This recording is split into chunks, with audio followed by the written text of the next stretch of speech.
Hi, Get Unstuck Nation. So today I have Bunny Young from A Better Place Consulting. Bunny focused on using each day to fully deliver her purpose within this world. Bunny founded her company, A Better Place Consulting, to empower and educate about the impact of work-life alignment. Thank you so much for joining Get Unstuck Radio today, Bunny. Oh, thank you so much for having me here. It's truly an honor. Yeah, I appreciate you. So, the core value of this channel or the whole Get Unstuck branding is about having a business that support your lifestyle, not the other way around. Because I know for the fact that how overwhelming feels like. But before getting there, how you start your entrepreneur journey? By telling myself I wanted to be anything but an entrepreneur. So my parents and my grandparents are all entrepreneurs and have their own companies. And I went to college and decided I was going to go the traditional route and have a career, have, somebody else give me a paycheck. And I ended up getting burnout being a therapist, and I went to my every job, every position that I had. I found that no matter what I was doing, I was always trying to improve the actual business behind what I was doing, whether it was lifeguarding or being an EMT or being a therapist. I just found myself constantly trying to improve the business because I knew that if we can improve the way that we served our customers, our clients, our patients, that ultimately the experience would be better and that everybody would be less stressed. And so when I decided to move away from being a therapist, I moved into organizational psychology and helping companies really recognize that humans are not just resources, but they're individuals that have emotions and thoughts and behaviors and needs. And so we focus so much on the physical health of a human. And we've now recognized, at least in American culture, that having those benefits to a physical wellness program benefits in the workplace. And so now addressing the mental side of that. And there really wasn't a job for somebody who's a retired model and stunt woman and has a master's degree and a license in counseling and psychology and can't stand sitting in an office, but loves getting out and really getting into the experiential learning aspect of it. And so I created one.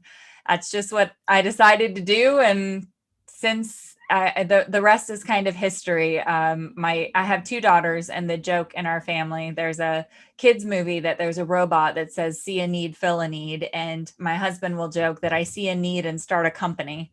So now I'm up to 5. Okay. Okay. Yeah, that sounds very interesting. But let me go back a little bit. Even though you are the therapist, you also feeling burned out.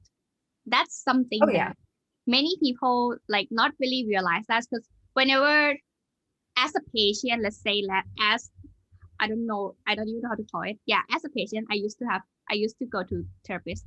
So when I feel bad, when I feel I always go there, like someone always there for me. But Yeah. I never think in terms of like on the other hand, seems like this is something that you have to fill your own cup first before you ever Oh, yeah. help other people. Oh, yeah, definitely. And as a therapist, I had the opportunity and the privilege to work with a variety of populations. So I worked in private practice with my own firm. Excuse me. I worked in child protective services, adult protective services, individuals who are incarcerated, individuals who were struggling with addiction.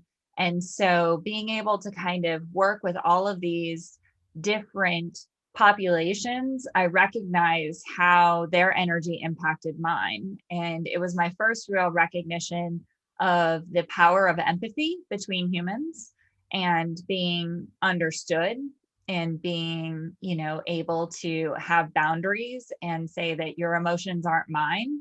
So I'm not going to take them home today. Mm. And nevertheless, with child protective services, it's probably one of the most and least fulfilling things that I've ever done in my life. Because on one hand, you would have this success story. And then I'd go back and look at the time we were still using paper schedules, and all of, our files were in lock boxes in our trunks. But I go back and look at my files, and there's 80 plus other kids that don't have a success story yet. And so I found myself aligning my value and my purpose with my job instead of with my gifts and my true value, and with my skills and abilities. And so since I was so focused on my job and the success of my job, and I was determining the success of my job by how many kids I was able to help, the reality is that I couldn't do everything for these families. I couldn't be there to cook breakfast, lunch, and dinner. I couldn't be the parent. I couldn't, step in and get sober for that individual. And so, I really, really struggled with that identity. And so then moving into working with individuals who are incarcerated, it gave me a whole new perspective on person-centered language, and how, instead of believing in this identity that I'm a criminal, I'm just an individual who is serving time for a really bad choice that I made in my life. And some of them serving for a really bad choice they didn't make in their life. The statistics on those that are serving time that are falsely accused. And so, and falsely convicted. And so I just found myself in this kind of sense of like, well, what am I really doing? Like, what impact am I really having? And I met with my supervisor, and I've ridden horses and had horses in my life, my entire life, as far as I can remember. And I remember that my supervisor at the time had said, why don't you just go spend some time? Her husband, as fate would have it, wanted to start a therapeutic program for not just riding, because therapeutic riding and the physical rehabilitation and for children was popular, but from a groundwork perspective, and teaching people about themselves through horses. And that's really where I realized that burning out as a human is absolutely devastating to humanity as a whole. Because when a herd member is not capable of fulfilling their purpose, is not capable of, showing up, is depressed, is chronically weak. And I say weak in the aspect of just applying it to, not having the energy or not having the mental clarity. I'm not saying in any way, shape, or form that mental health and lack of mental health is a weakness, but I'm applying it to a herd structure, is that, you don't have the option to have a herd member that is waking up every single day, not able to fulfill their purpose and within the herd. And that's really where I started to realize the difference between the steps of burnout, and that I had a choice before I got to chronic burnout to make some different choices and perspectives and mindset shifts in my life.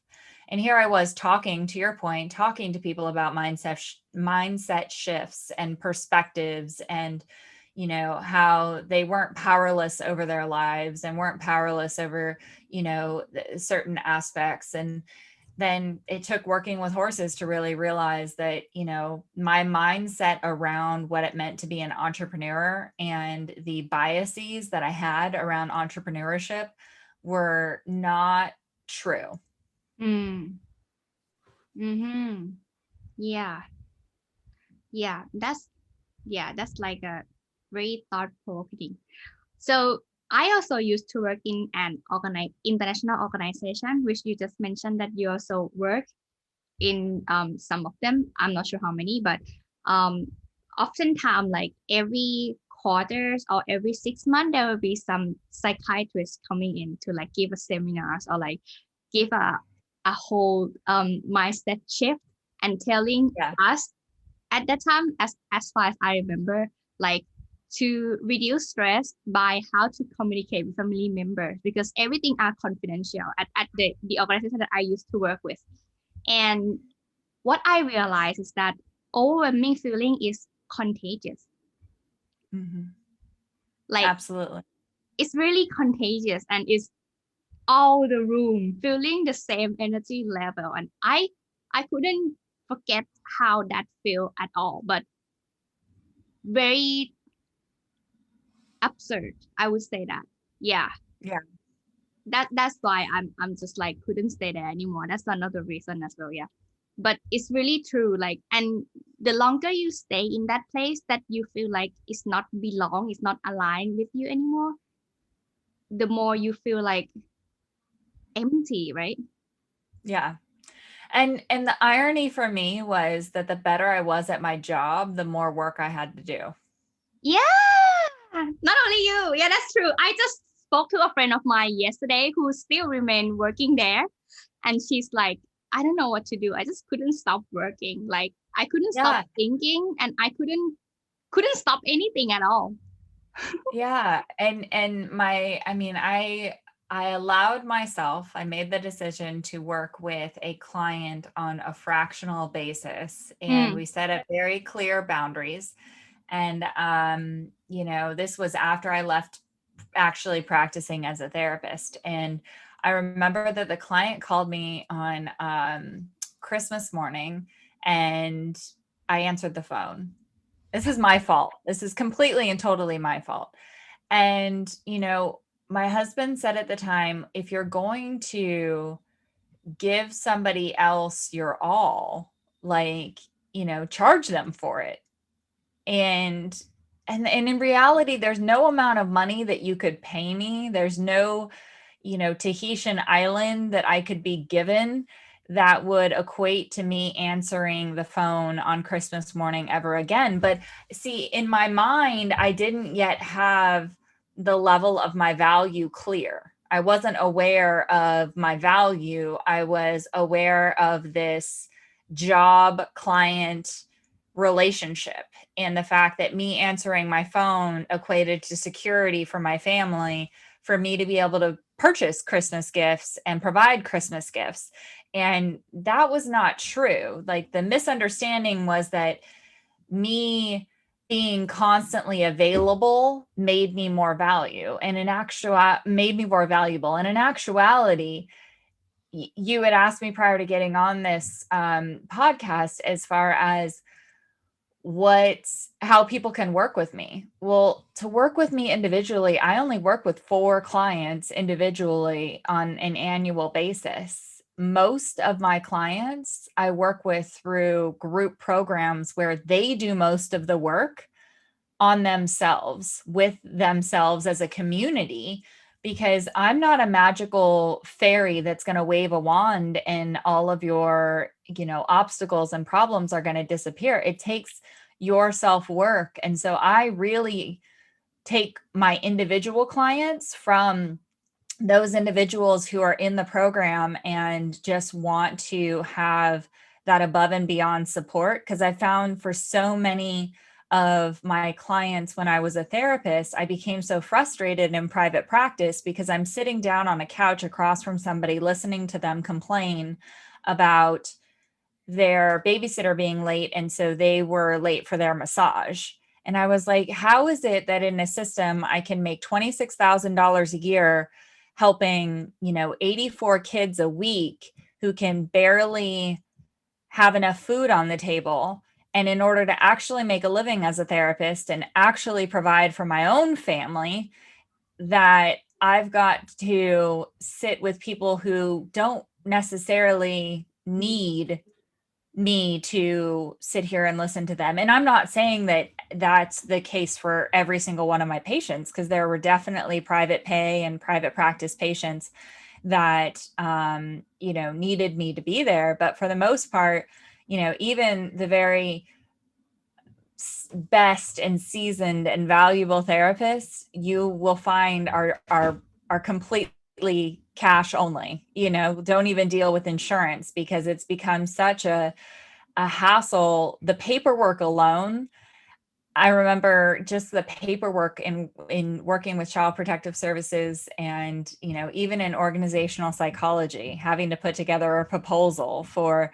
what the outcomes would be for their workforce. And it's like, I don't know, what's your workforce going to show up and do? It's so difficult to create a treatment plan for individuals that I don't know their level of motivation. And so it's just been a really interesting ride. And so I wake up each day with the assumption that I'm waking up because my purpose is still not yet fulfilled fully. And I show up, and I had this conversation with a colleague yesterday because we were talking about launching these well-being forums, emotional well-being forums in Fortune 500 companies, and how we were going to present them to these Fortune 500 companies. And the reality is once Fortune 500 companies and our clients started to realize the benefits of emotional well-being and mental well-being in the workplace, the same way that they realized the benefits of having an on-site gym or, wellness benefits,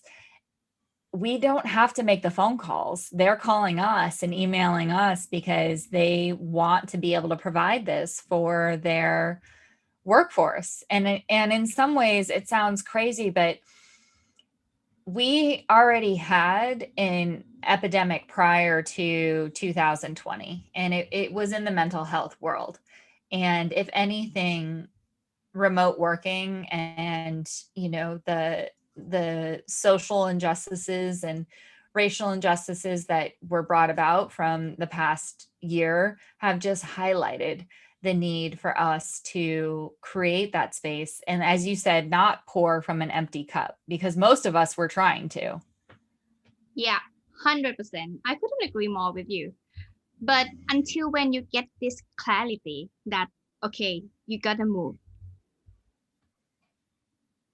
Move forward with your entrepreneurial journey. Like, this is too much for you already. Like, what is the aha moment or like breaking point?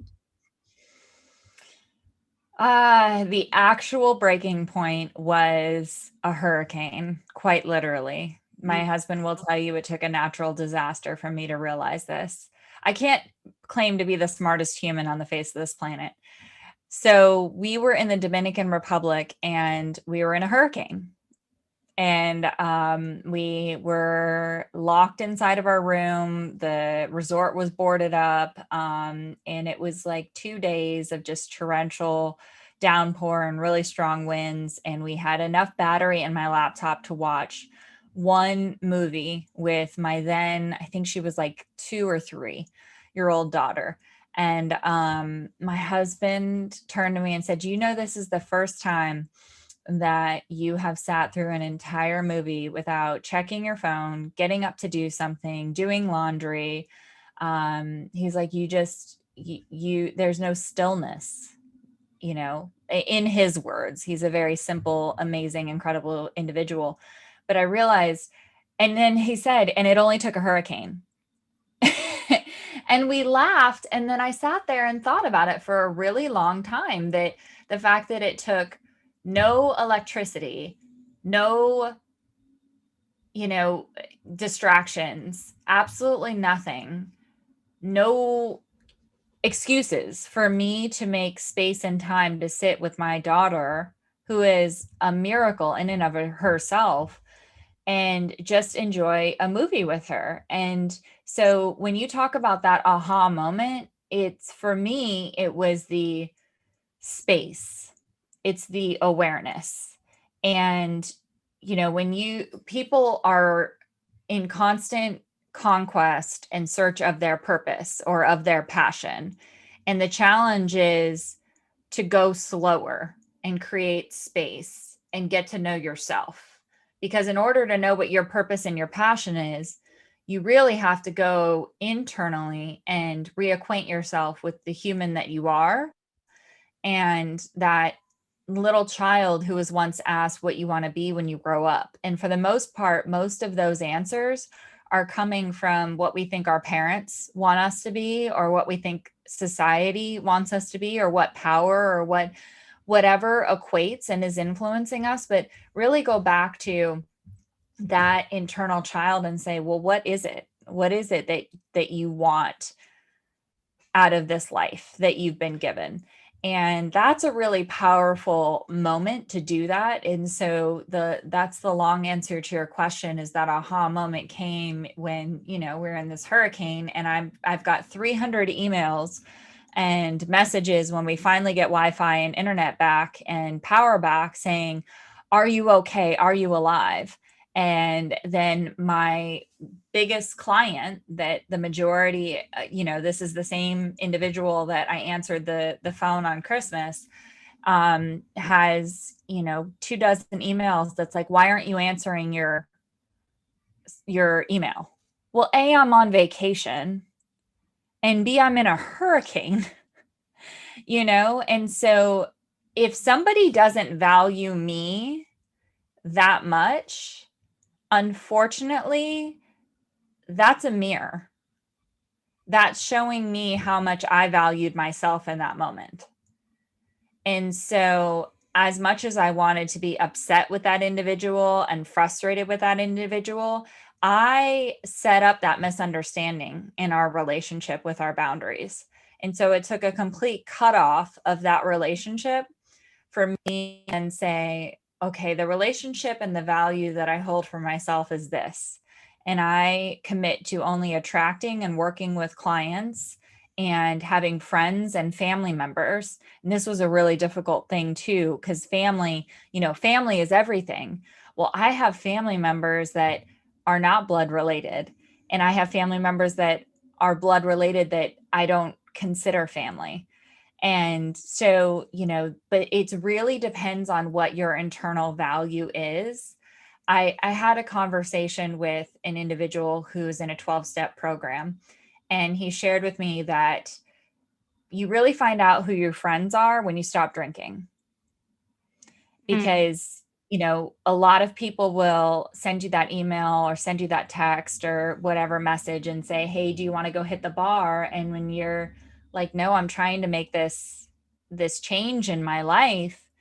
And if they're really your friend, they're supportive. And it's not to say that they can't drink, but most certainly when you're in recovery and you're working a program, it's not really supportive to drink around that individual. And as a friend, you want somebody who supports this chapter and journey that you're on. And, it's not to say that you shouldn't do what you want to do with your life, but really, I have really focused on my tribe and the quality of my tribe rather than the quantity of my tribe, and reducing the amount of social media interaction and all of this kind of stuff, and really just focusing on the individuals that I have around me and how they support me in becoming a better person and really making this world a better place. Yeah, and that's your consulting name, right? I Yes, really like it. yes. Yeah.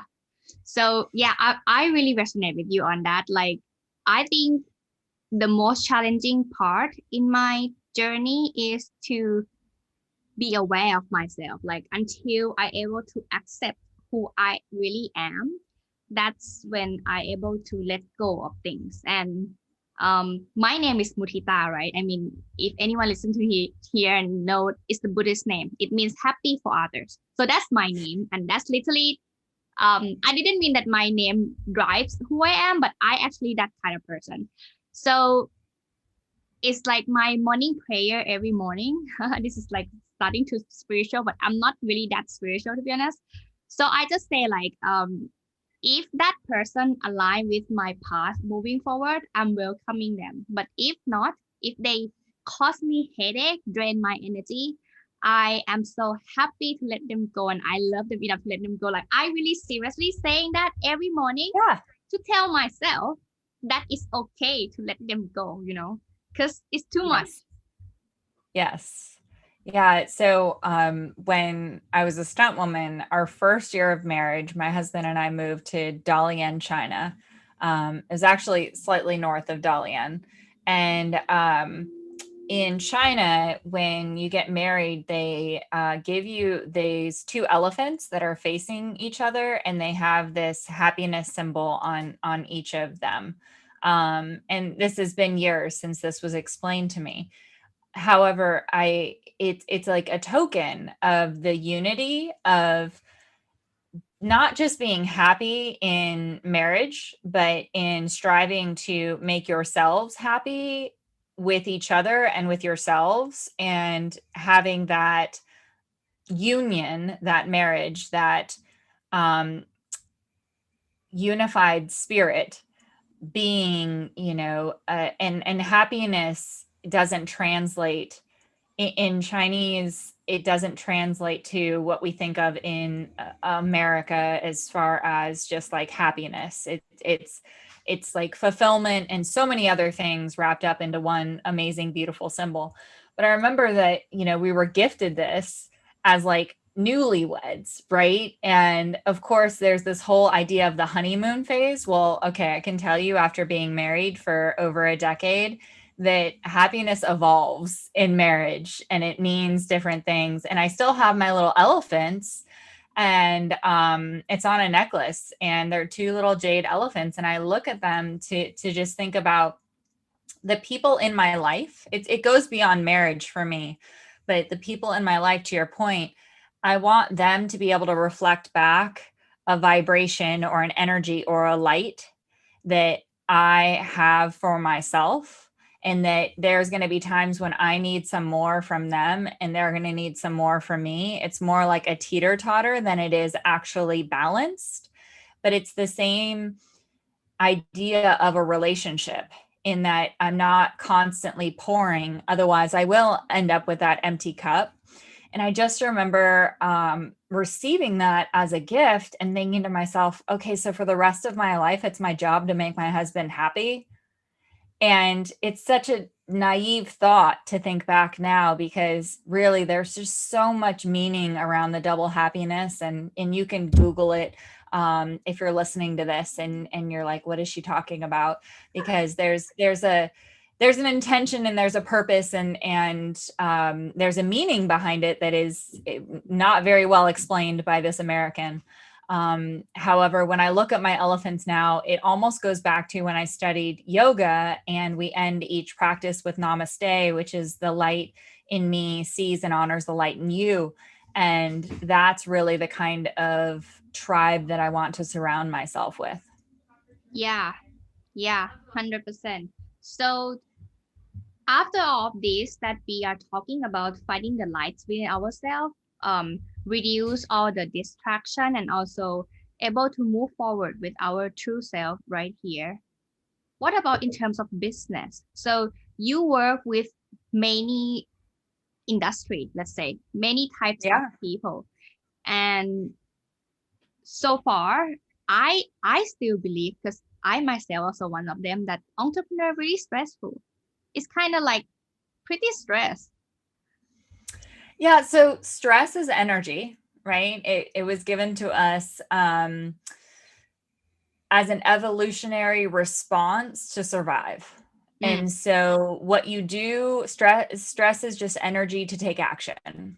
And if you're experiencing chronic stress without action, that's where you can end up burning out or leading to long-term effects of depression. But stress is not a bad thing. I don't know how many therapists would tell you that, but stress is not necessarily a bad thing. Stress is an indication and awareness. If you're aware that you're stressed, then you're aware that there's action that has the opportunity to be taken. And to go back to the elephants and the double happiness, the work that I do should honor and reflect the light in me. And if I show up to work and I don't have that reflection back at me, if I have the relationship mirrored to me that I explained with my hurricane client, then that is an indication that I'm going to be feeling daily stress to take action. And anybody in any of my companies, because I've started and sold many companies, will tell you that I'm the visionary. I get really excited. I start a company. I'm with it for like 2 years, 2.5 years. And then normally I'm out, because what makes me happy and what is exciting for me is being able to start it and grow it and, attract people to it. And the companies that I've had for longer than 2 years, 2.5 years, have people that allow me to stay in that visionary space, and they run the day-to-day operations and they do the maintenance of the company so that I can stay in that visionary, like product development and client development arena, because that gives me happiness. Now, if you told me today, okay, you're just going to go, my daughter was joking with me about this last night. I love all animals, but I'm not really a cat person. Cats, it's not that I don't like cats. It's just that cats have never really liked me. But if you told me tomorrow, I'm going to have you go start a cat cafe, I don't know that I would be as stoked 6 months into it after we had picked the location and run all the P&Ls and the projections and done all the business stuff.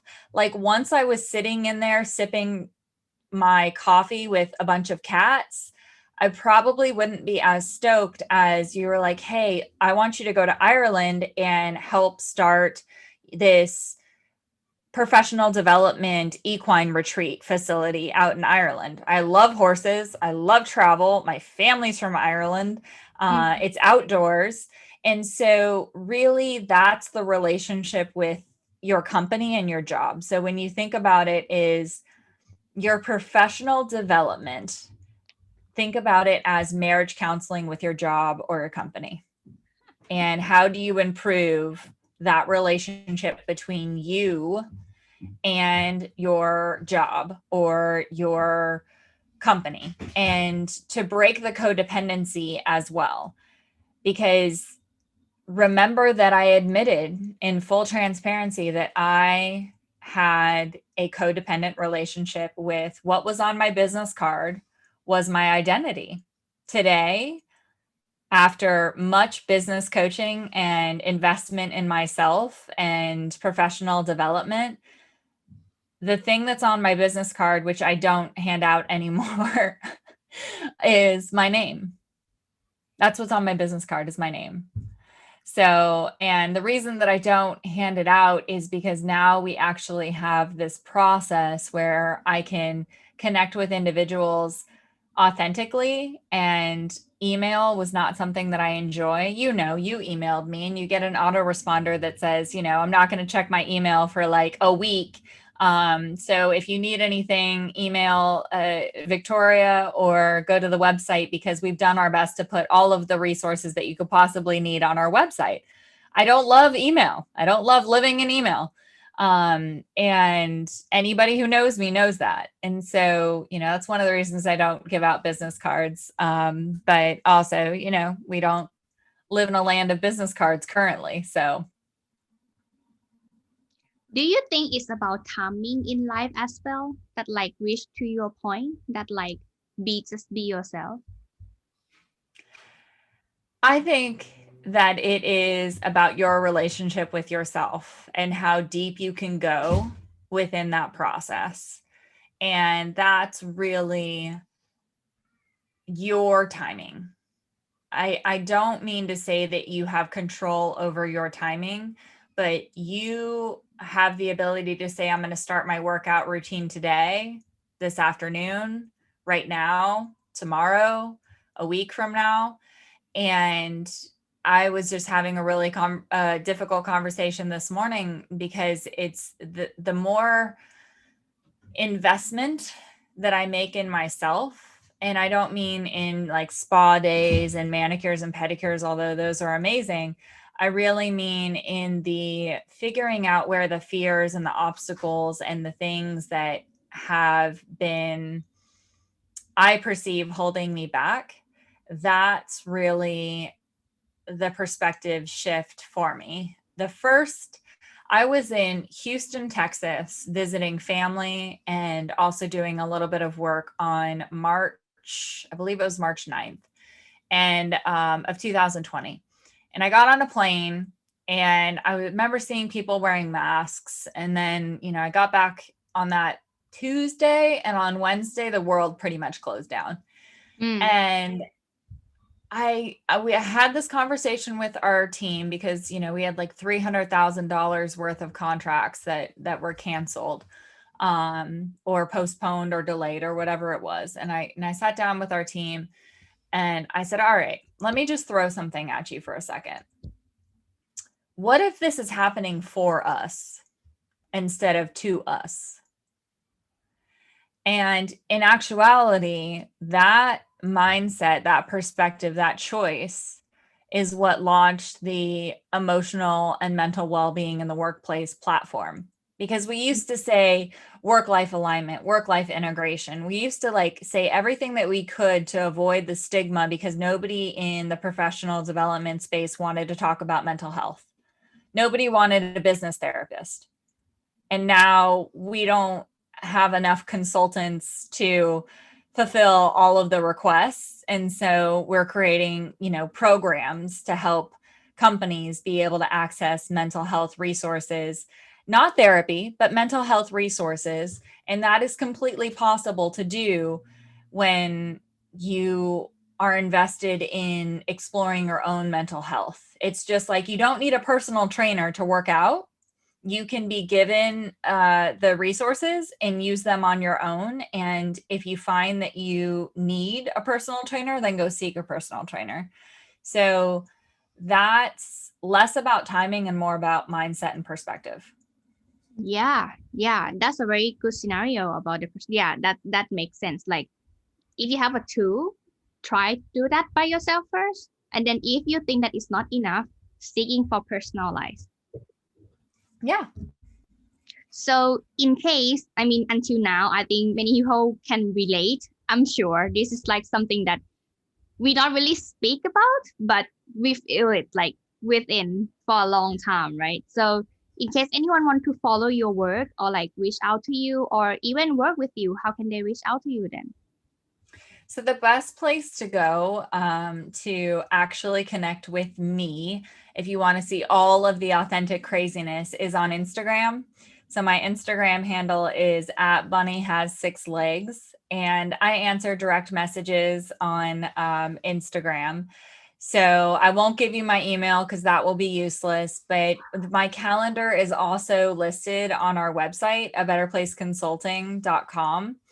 And I know there's going to be a link in the show notes to an ebook that you can download for free. That's my gift to you, just to say, I see you. I honor everything that we're going through as humans right now. And here's a little gift to help you on your journey.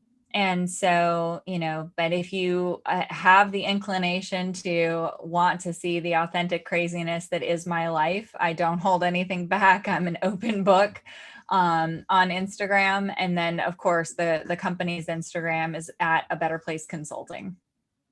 Thank you for enlightening and also share your Get Unstuck journey with Get Unstuck Radio today, Bunny. Oh, it has been my honor. I hope that your listeners stay safe and stay sane. Same to you. Take care. Hey, thank you for watching this episode. If you enjoyed the show, you can subscribe here or here. And this is the previous episode. Check it out. See you next time.